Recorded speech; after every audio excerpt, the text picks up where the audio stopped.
Hi guys, and welcome to a new video on Sonal's life. Now, first of all, I'm going to apologise because a lot of you probably expected a big review at the end of the Best of Super Junior tournament that happened last week. Well, as you know, if you follow me on Twitter, at wrestling_chat, from the Saturday to literally yesterday, I've been in Italy on holiday, so I had to miss the final.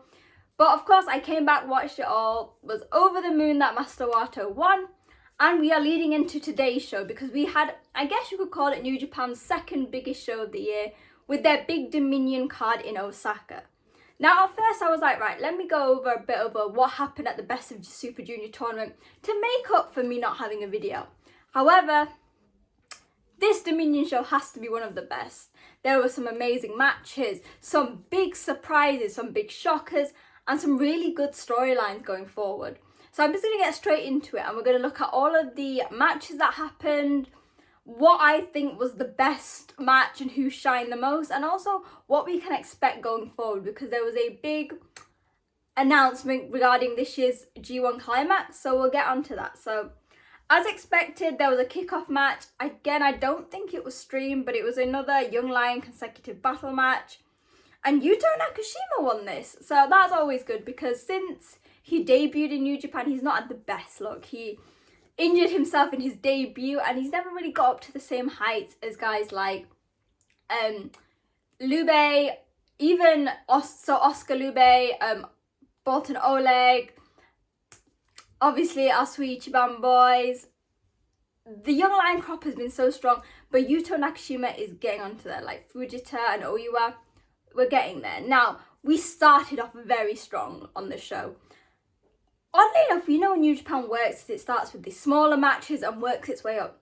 They went straight in. So they started with the match to determine a contender for Kenny Omega and the IWGP US title. And it was between Will Ospreay and Lance Archer, both who won their respective matches leading up to this.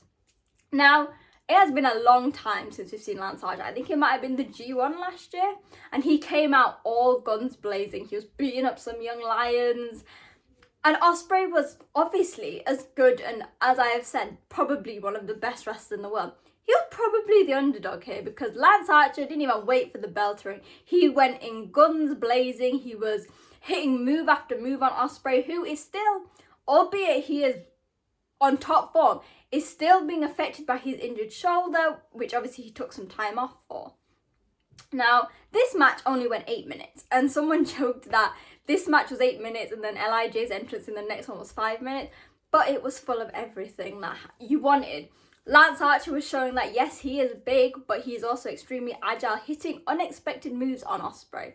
And Ospreay at first seemed to really be taking a beating. But of course, Ospreay has faced guys much bigger than him his entire career, whether it was when he started out in the UK, or when he was a junior heavyweight in New Japan, and now as a heavyweight. He is still on the smaller side. Not in terms of height, but in terms of weight and things. But he didn't let it get. He used his own offense. So he aimed for the legs. He used his agility, focused on the moves he knows. So the Os Cutter, the Hidden Blades, and eventually he got the win. Now I think the big thing is this was the promo that he hit after the match in the ring. Ospreay might be extremely amazing in the ring. Very handsome, but he's also an amazing promo guy. And I'm very excited to see this match at Forbidden Door. He basically said, because Kenny Omega is Canadian, I'm going to come and I'm going to take over, because that's where Forbidden 2 is. So that was the first match that we had confirmed. We then had the only non-title match, non-stipulation match in the entire card, and it was the members of LIJ facing... I was going to say facing LIJ. No, the members of LIJ facing just 5 guys. Now, where there was a mix here, there was multiple things. It was Taichi and Shingo, this never-ending King of Pro Wrestling feud. And then obviously setting up for the main event, which was Yota Tsuji, who is the newest member of LIJ, versus Sanada. Nothing special really happened in this match. Taka Michinoku got pinned, but it was a nice way to get some of the big guys, the popular names on the card. And that shows the caliber of the show. You had main eventers, so Shingo, Naito, Taichi. Yes, Taichi is a main eventer in my eyes. In the second match, and probably if they hadn't have had the US title match so early, probably in the opener. Again, nothing really to scream and shout about. There seemingly could be something with Taichi and Naito, who knows? But it was a very, very good match. After a nice break with a bit of LIJ and Just 5 Guys, we got on to the main bulk and the title matches.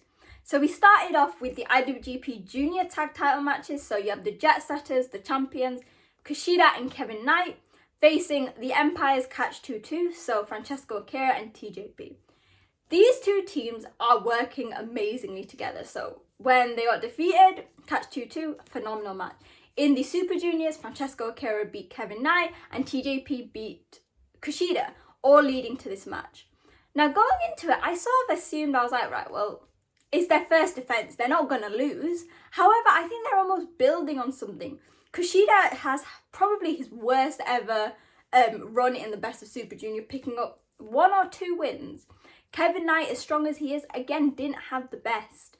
And yet, while they were working amazingly together and seemingly dominated for most of it, Catch 2-2 proved why they were on their way to being the longest reigning IWGP Tag Champions.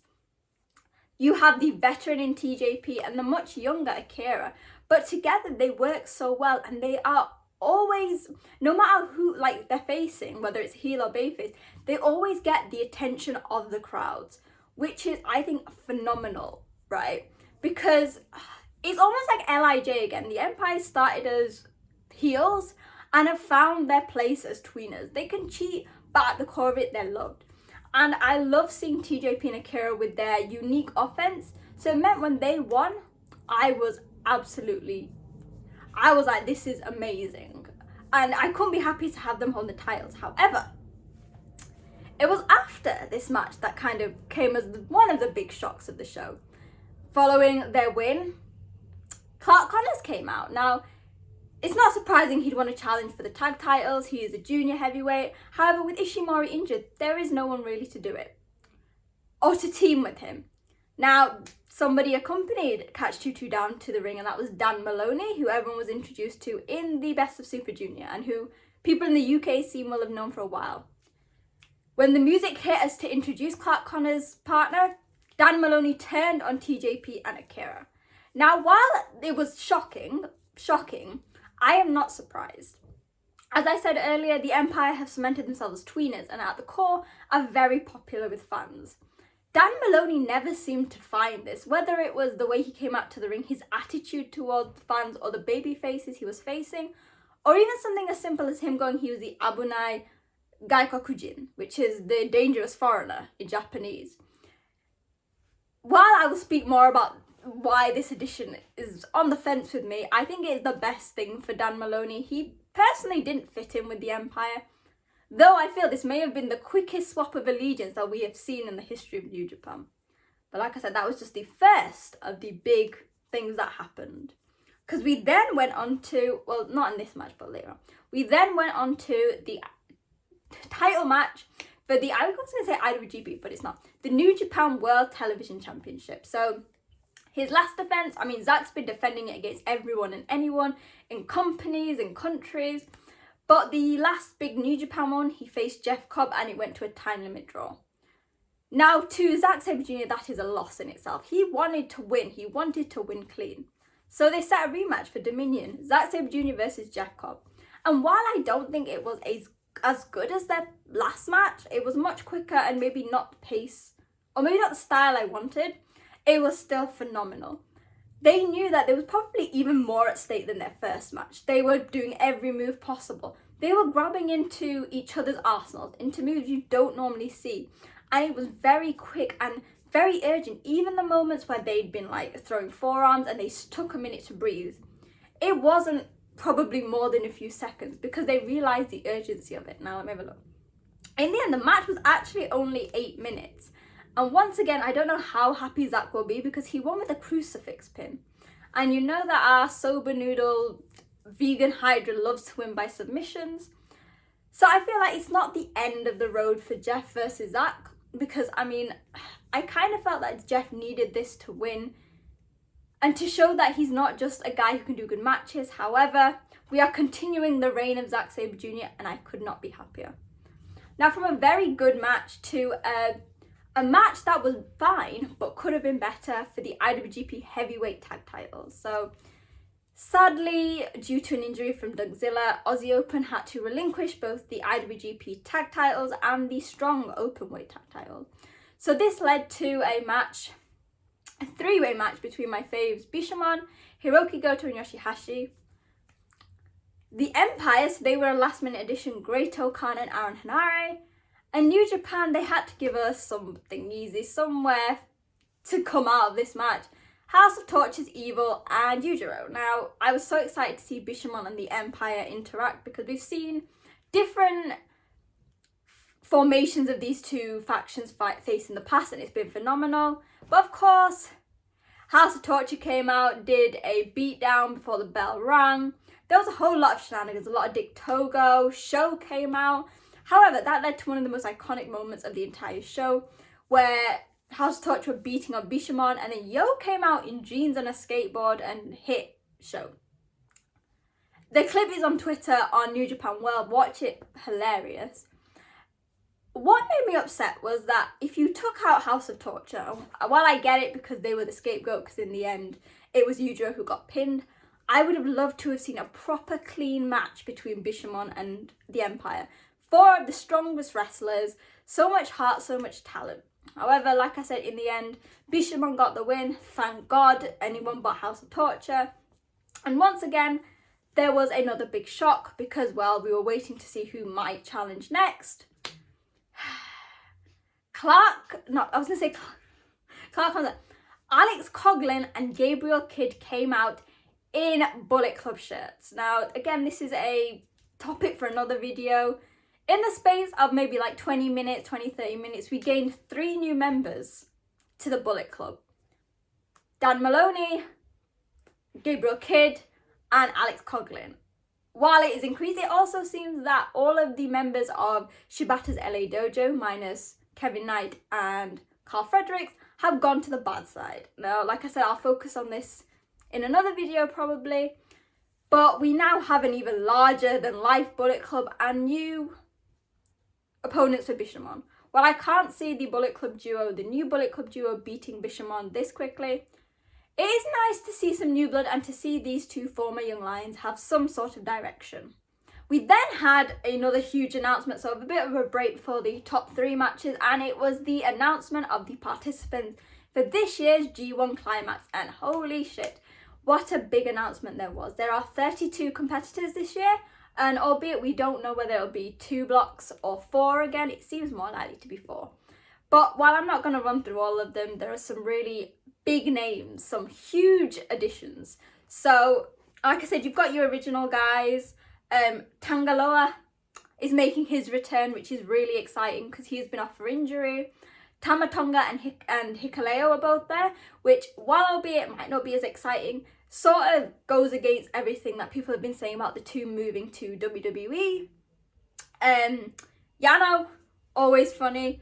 We have the first big one, Eddie Kingston. So he is the man who ruined my Jay White, who kicked him out of New Japan. So that is exciting. Shane Haste and Mikey Nichols are making their debut. So if you watched during the New Japan Cup, I told you how much I needed Shane Haste in the G1. My prayers have been answered. And the biggest announcement is that Kaito Kiyomiya from Noah is coming and taking part in his first G1. We have seen Noah guys in the past slay this tournament, including Marufuji, and we know that his feud with Okada is far from done. So that is honestly, it's going to be an amazing tournament. There are no names that shouldn't be there. There are no fillers, and it is going to be a phenomenal tournament. If you look on my Twitter or anyone's, the full list is there, but it is going to be phenomenal. And then we got up to, let me just double check if I was right, the top 4 matches of the card. So we had the Never Openweight title match. Sorry, I'm very tired today from all my travelling and getting up early. So we had the Never Openweight title match between ELP, new babyface ELP, and David Finlay.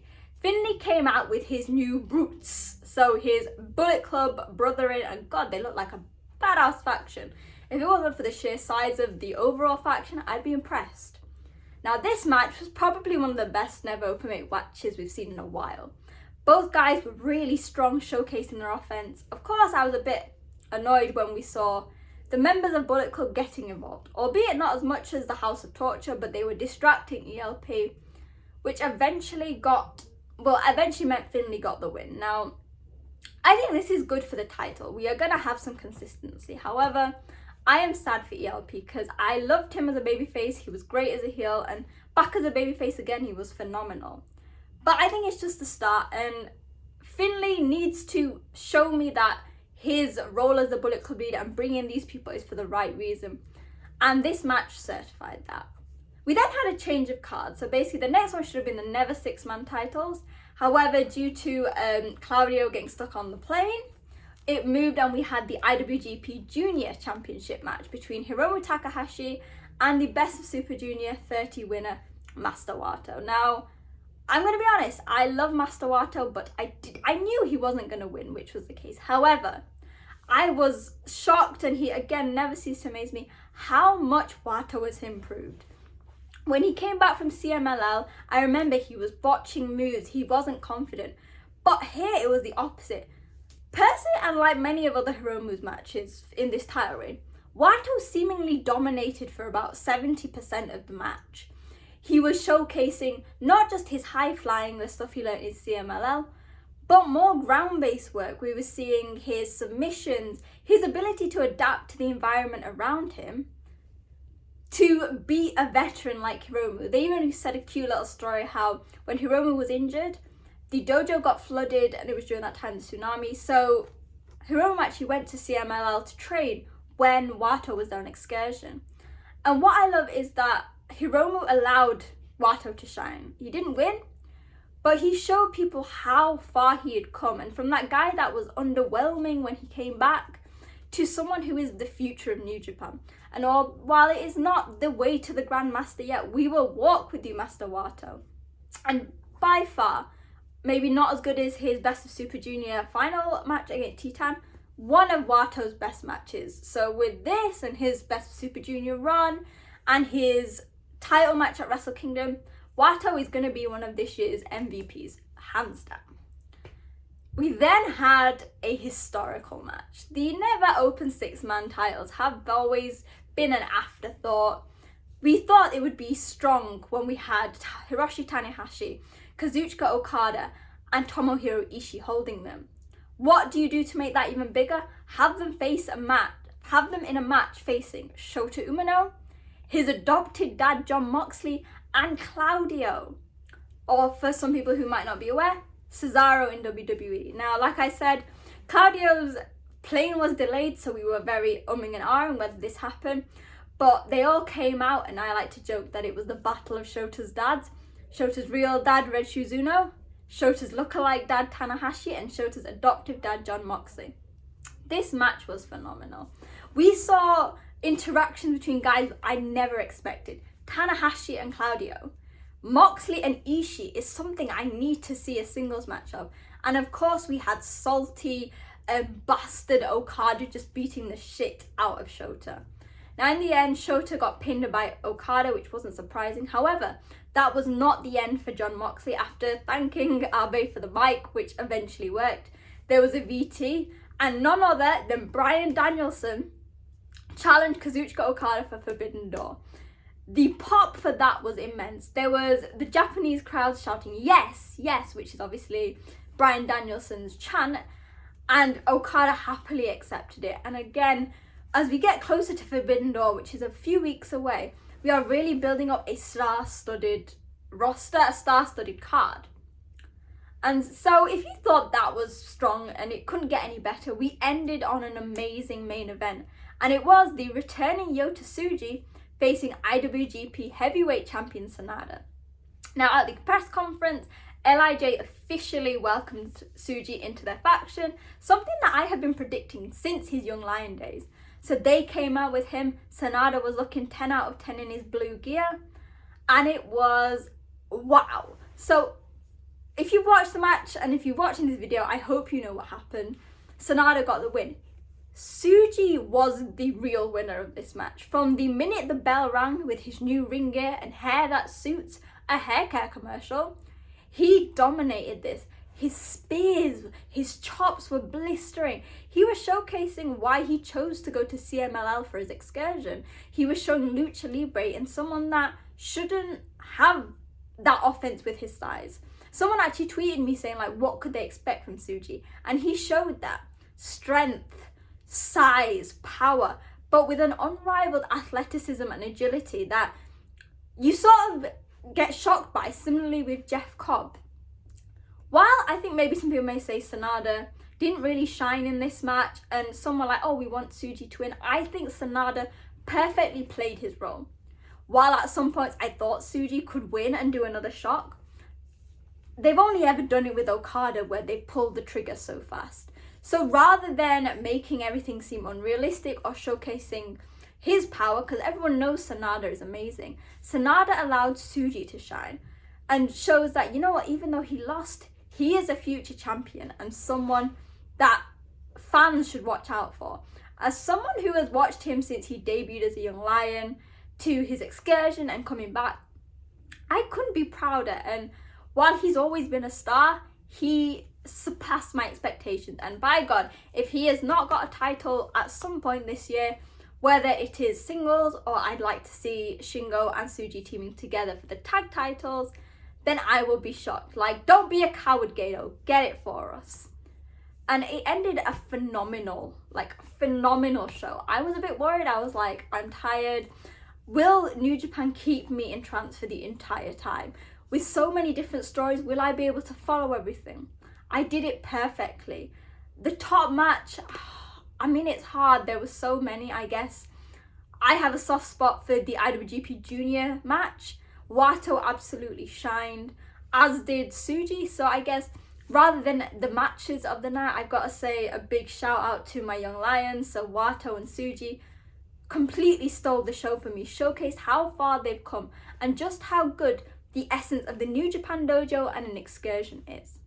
Now going forward, like I said, in a few weeks we have Forbidden Door 2, and then we are going to get up to the big ones, the G1 Climax, and then All Out 2. There is some amazing stuff going on, so talk to me.